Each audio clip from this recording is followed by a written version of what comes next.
and people said this format was solved. Welcome back to Quest for 2. Today's video features an exciting new deck that came out this holiday season from the Rarehunters Shop's Enchanted Tour 2025 Christmas edition, which was played by 118 players. Hey, it's Amber-Amethyst again! No, not Monstro combo. Who needs clunky combo pieces? We're playing good cards only, baby! This Amber-Amethyst Midrange deck, piloted by Rarehunters Shop's sponsored player Christian Schwaighofer, managed to go on an impressive 9-0-2 run in a 118-person tournament, where Christian ultimately won the finals against Ruby Amethyst, coming out as the champion. What really caught my eye about his tournament run was not really the finals, though of course winning it is impressive, but it was his semi-final match against Krystof Holomac, who was playing Purple Steel, which players currently consider the best deck in the format. Well, Christian completely dismantled it with his Amber-Amethyst list. And so I thought it would be pretty good to explore that in an improving technical play video. And so, without further ado, let's get into the best of 3 series between Christian Schwaighofer and Krystof Holomac. Krystof Holomac, as mentioned, is playing Purple Steel, the deck that everyone has come to know and love.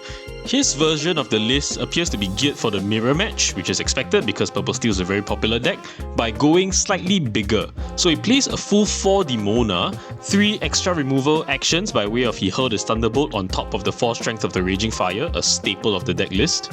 At 1 drop, he's playing the very trendy currently Olaf, which is useful because you get to bounce characters back into your hand, for example Cheshire Cat, or more importantly, Doc. To compensate for the higher curve, he's only playing 2 Doc because those tend to get stuck into your hand, and to round off the list, apart from all the usual suspects, he's also playing some interesting 1 and 2 offs in the form of the Madam Mim Challenger and Mr. Smee, which is useful in evasive battles.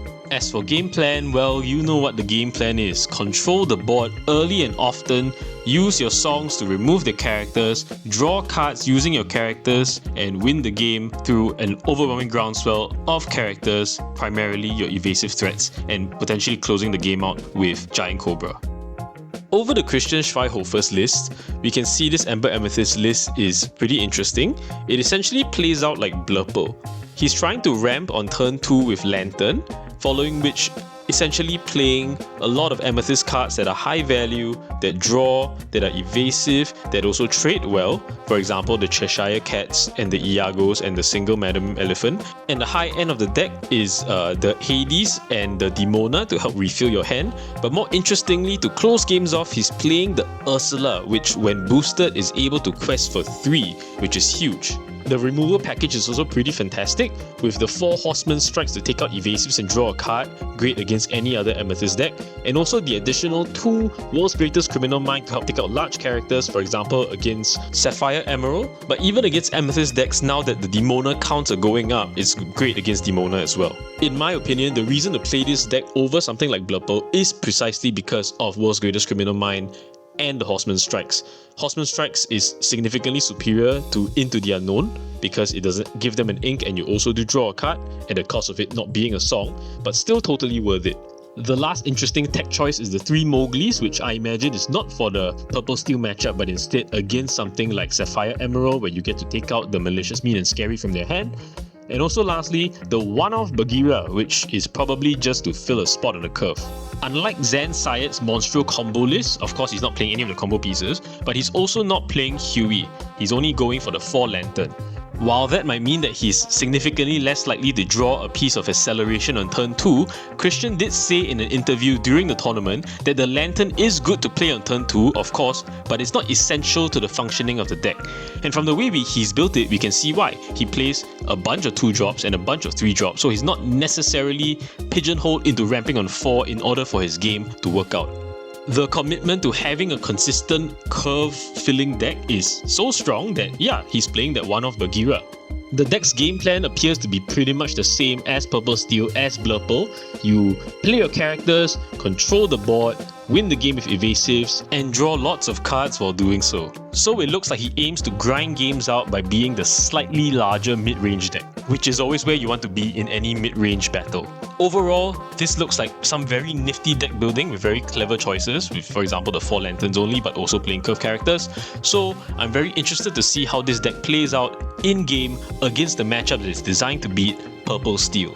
So, without further ado, let's get right into Game 1. Game 1, with Christian on Amber-Amethyst going first. Unfortunately, we can't see his altar, but we get to see Krystof's altar on purple steel. Krystof's opener is Olaf, Giant Cobra, Black Heron, Dumbo, Cheshire Cat, Captain Hook, and Elsa. Fairly solid opener with every spot on the curve filled out, however he would really like to find Strength of a Raging Fire. After some thought, he decides to dump the Giant Cobra, the Hook and the Elsa, the duplicate cards on his curve, and he draws into another Dumbo and 2 more Elsa, so didn't find what he was looking for, but at least still a functional hand. On Christian's end, we know he throws 4 cards. He starts the game off by inking World's Greatest Criminal Mind and playing Eilonwy. World's Greatest Criminal Mind going to the ink is great because the only target in this matchup is Demona, so it's a fairly weak card. Krystof inks the Olaf and plays the Palace Guard he drew for turn. Palace Guard can quest in the face off and also pressure the Eilonwy, so good play. On Christian's turn, he inks a Dumbo and plays a Iago 2-drop. We can see he misses the Lantern, but at least he plays a 2-drop that pressures any of Krystof's 2 and 3 drops as well as the Palace Guard, so fine turn from him. Krystof draws a Hades for turn and decides to ink the Dumbo to play his Black Heron 2-drop that he had in his hand from earlier. I personally may not have inked the Dumbo there. Even though he's holding 2 in hand, he's also holding 3 5-drops, 1 Hades, 2 Elsa. So as to have more variation in ink cost in his hand, I would have rather inked one of the 5-drops, probably an Elsa, but it's defensible either way. Over to Christian, he inks one of his Ursulas, plays a Cheshire Cat and passes. On Krystof's turn, he draws a Lexington for turn and now he's faced with the classic conundrum: which 3-drop do I play, the Cheshire Cat or the Lexington? Tough choice since both of them have their value in the matchup. He eventually decides to play the Cheshire Cat, but he inks his Lexington to do so. At first glance, this looks fairly natural, right? You ink your 3-drop to play a 3-drop because you have your turns 4 and 5 covered. But on closer inspection, I don't really like this play. Firstly, Lexington I think is better to play on turn 3 than Cheshire Cat because Christian's turn 4 is likely going to be an evasive, either a Dumbo or a Genie. So playing the Lexington sets you up better to deal with those evasive cards better in the subsequent turns. Secondly, Cheshire Cat is generally more effective later in the game where there are already characters on board that are damaged so that Cheshire can transfer the damage immediately. As we note from his hand, he already has his turn 4 and turn 5, maybe even turn 6 situation set up, so he's unlikely to have the ink to get to use Cheshire's ability and curve out at the same time. Does that mean I think he should ink the Cheshire Cat and play the Lexington? No. I think he should play the Lexington, but he should ink one of the other 3 5-drops in his hand, likely one of the 2 Elsas. Why? Because you already have your turn 5 set up, right? You have 3 of them, you don't need 3, and having cards of different sizes in your hand allow you to be able to pair them differently, or for you to have different options on the subsequent turns after turn 5, where you can play multiple characters in the same turn, or use multiple different effects. Like for example, Dumbo's effect that costs 1 ink, or Cheshire's effect that costs 2 ink. Long story short, I think holding 3 5-drops here makes your hand very inflexible. I think if you inked one of the Elsas and played, it doesn't even matter if you play Lexington, if you play Cheshire Cat, he would have far more options and be far more ink efficient in the subsequent turns. Over onto Christian's turn, he spends a lot of time thinking before he decides to quest with his Eilonwy, and then he inks a Hades and plays a Madamim Elephant bouncing back the Eilonwy. Not a turn that seems to require a lot of thought, so I think at this point Krystof should sniff out a rat. What happened there was that probably Christian is deciding which 5-drop in his hand to ink. It's probably not 2 Hades because he doesn't have to think then, he just inks one of them, so he probably has Hades and Elsa. So given he inked the Hades, he's probably holding on to the Elsa, so this Cheshire Cat might not be long for this world. On Krystof's turn, he draws a Strength of a Raging Fire, finally inks one of the Elsas that he's been holding in hand the whole game, plays a Dumbo, and uses Cheshire Cat to sing Strength of the Raging Fire to remove the opposing Cheshire Cat. He also decides to steal a lot of his Palace Guard because even if the Palace Guard gets taken out by Christian's characters, the resulting traits following which would likely work out in his favour. Overall, great turn from him. His Cheshire Cat singing the Strength of a Raging Fire mitigated the problem of a potentially Elsa coming down next turn. His board is actually now pretty Elsa-proof. Thank you, Strength of a Raging Fire. Over to Christian, he starts his turn 5 first by playing a Genie, draws a card, and then he inks a Cheshire Cat to play one more Eilonwy. He takes out the Cheshire Cat with his Iago, and then passes his turn. Good turn from him. Over onto Krystof's turn, he draws a Palace Guard, inks it, decides to play the Elsa here to tap down the Genie and trades both his evasives into it, taking it out while keeping both his characters alive. Good turn from him there, winning the evasive battle for now, which might keep his Dumbo safe to go off with the other Elsa on the following turn. At this point, Krystof is ahead on board, but Christian is ahead on cards, so let's see how he comes back in. He plays a Lantern, then deploys a Genie, and after some thought decides to ink the Iago Spectral Parrot. Over to Krystof, he draws a Demona for turn to go with his Hades already in hand, and after a lot of thought decides to ink the Hades and play the Demona to draw 3 cards since his hand is empty while giving Christian 2 draws. Krystof's 3 draws are Strength of the Raging Fire, fantastic, Captain Hook and Black Heron. He obviously decides to sing Strength, taking out the Genie to win the evasive battle yet again, and uses his Palace Guard to take out the Eilonwy, ignoring the Madamim Elephant because no matter what happens, the Demona will be able to settle it for him the following turn. He takes the free quest with his Dumbo as well, but interestingly enough, he doesn't quest with the Black Heron. I think he missed a chance to steal 1 lore there, seeing as he already offered up the Palace Guard to the Madamim Elephant. If the Elephant comes in to hit, then his Black Heron and the Demona are almost priced in to take out the Elephant on the following turn. If that's the case, you might as well quest with the Heron, and if the Elephant takes out the Heron, then your Demona can take out the Elephant, which leaves your Palace Guard free to quest again the following turn. Before we carry on in the game, I want to go back to Christian's previous turn and highlight the discipline in this play to ink the Iago there. He doesn't need the ink, and obviously he would like to have another evasive that can challenge the Dumbo and Elsa on board, but he inked it just to play around the Demona from Krystof on the following turn, which allows him to draw 1 more card. This makes perfect sense because obviously you would like to draw 1 more card and get a free ink if you can, but more importantly, because he's the bigger deck, he wants to have more ink than his opponent so he can play bigger stuff. Perhaps even 2 4-drops on the same turn. You know, it's not exactly the flashiest play to point out, but I think sometimes making these type of tight discipline plays are what wins games. So kudos to Christian for that. Anyway, flashback over, let's get back to the game. Back over to Christian, who finds himself in a very difficult board state. At least he gets off to a good start because he gets to play the Horseman Strikes on the Elsa to take it out and draw a card, and he inks an Eilonwy to play an Elsa to exert the Black Heron and for it to challenge into the Dumbo. He then takes the full value challenge of using Madamim Elephant to take out the Palace Guard rather than the Black Heron, because with his Madamim Elephant on 1 damage, it effectively prices Krystof into throwing away the Black Heron along with the Demona challenge into the Madamim Elephant on Krystof's turn anyway.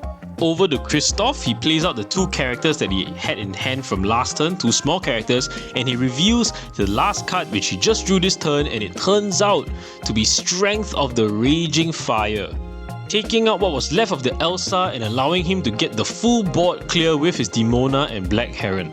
Once again, Christian starts his turn in a bad position. Let's see how he gets out of it. He leads it off by playing his Ursula, and then takes a beat before playing his Mowgli, and we can see why, because Krystof doesn't even have a hand, and he spends his last ink to boost the Ursula, putting it up to a 4-5 evasive quest for 3.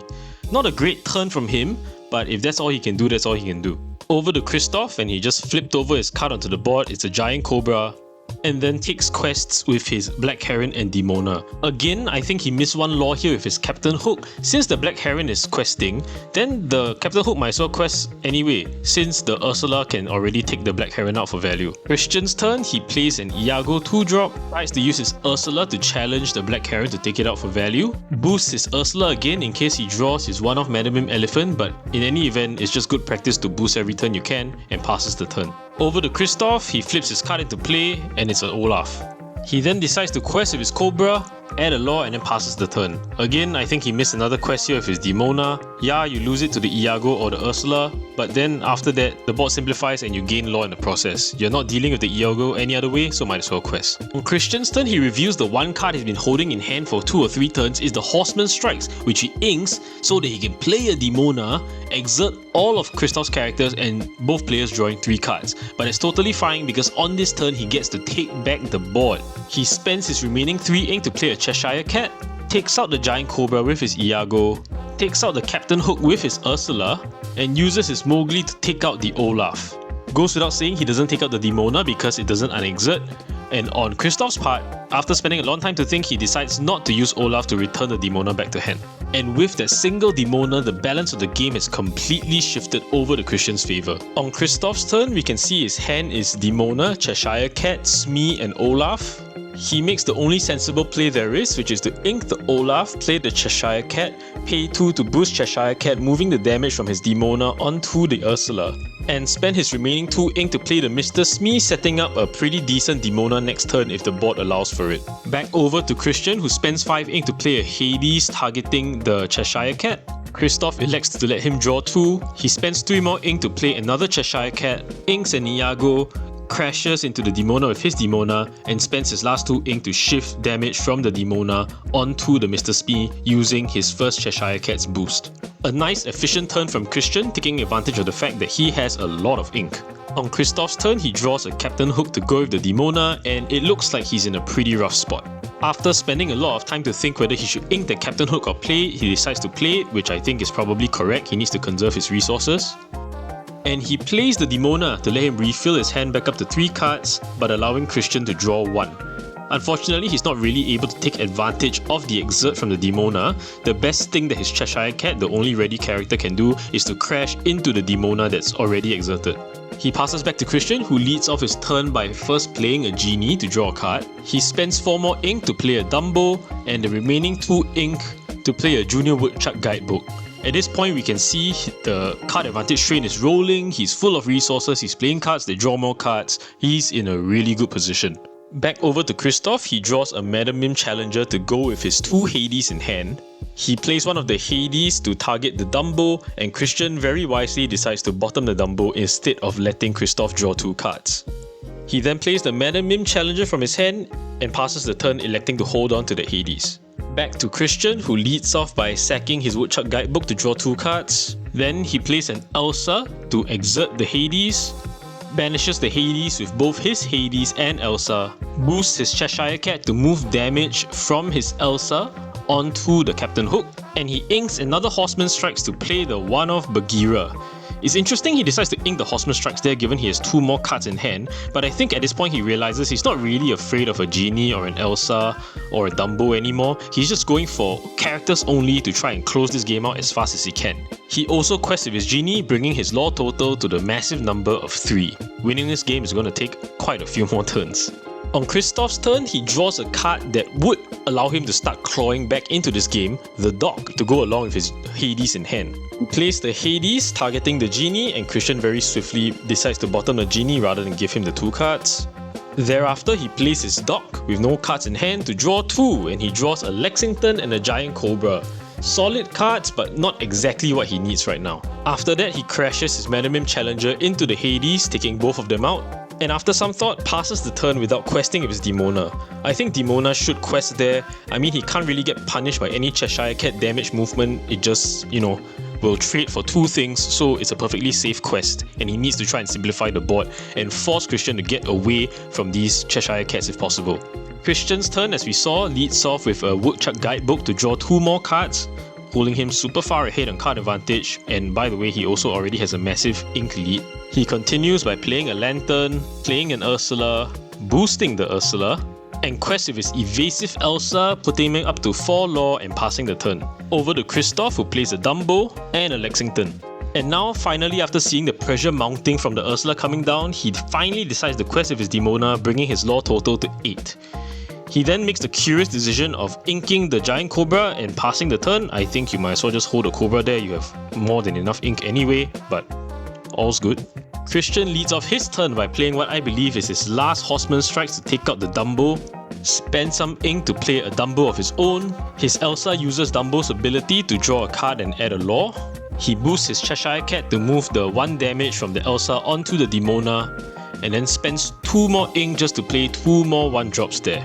He quests with his Ursula, adding up 3 more lore, quests with Bagheera as well because why not? And he passes the turn ignoring the Demona because he's, at the conversion point of the game where he's just trying to win, and if Demona wants to take something out and not quest, well, Christian has the remaining characters to be able to deal with it then, so no problem.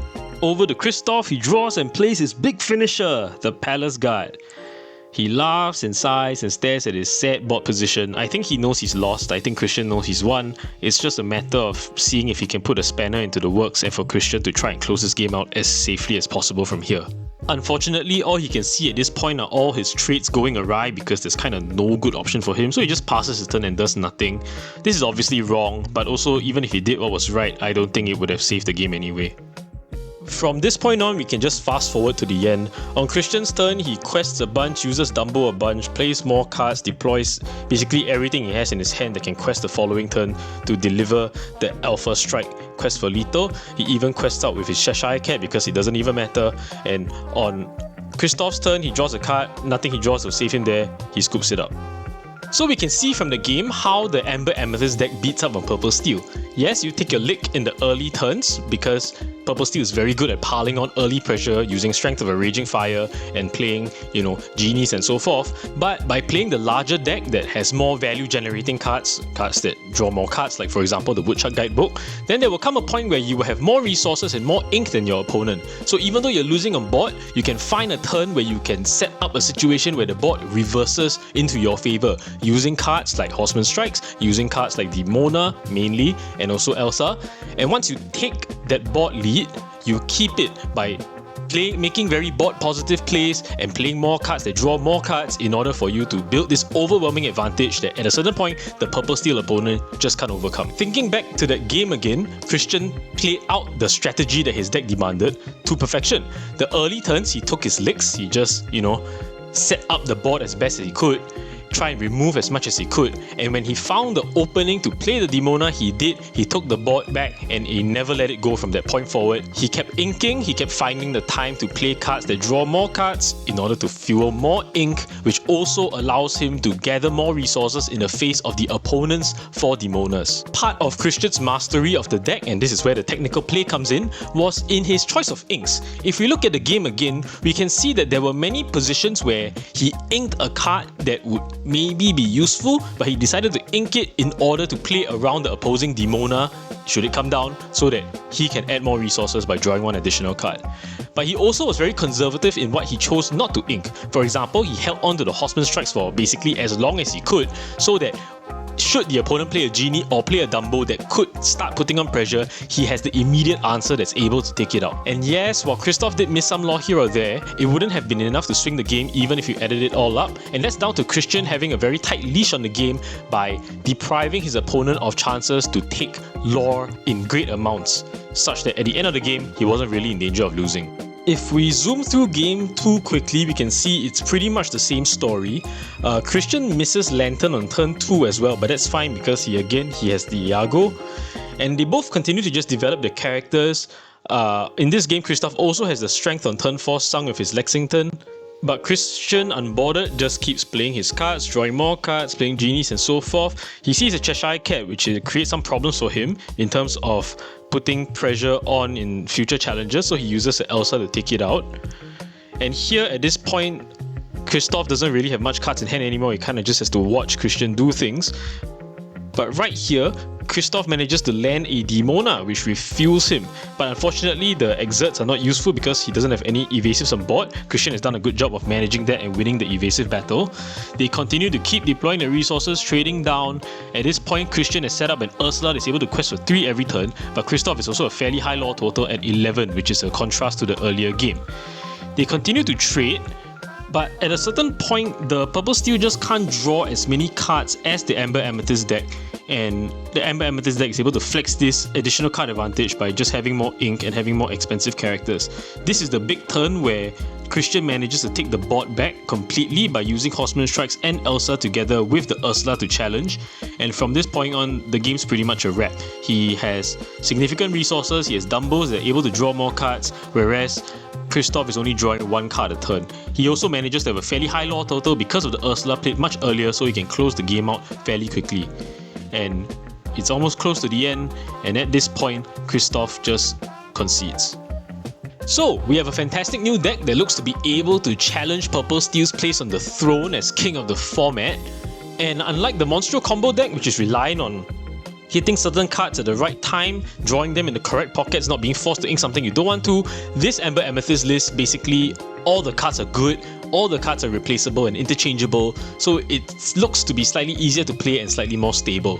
So maybe if you like it, go and give it a try at your locals or maybe at a DLC or any other large event. Patient and careful utilization of your resources are how you're going to win with this Amber-Amethyst deck against something faster like Purple Steel and probably against the same pace matchup like Blurple.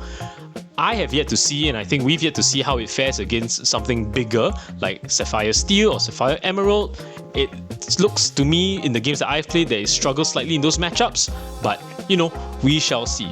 Alright, that's it. That's all from me today. If you enjoyed this video, don't forget to like and subscribe, and happy holidays and merry tidings to you and yours. Cheers, bye bye.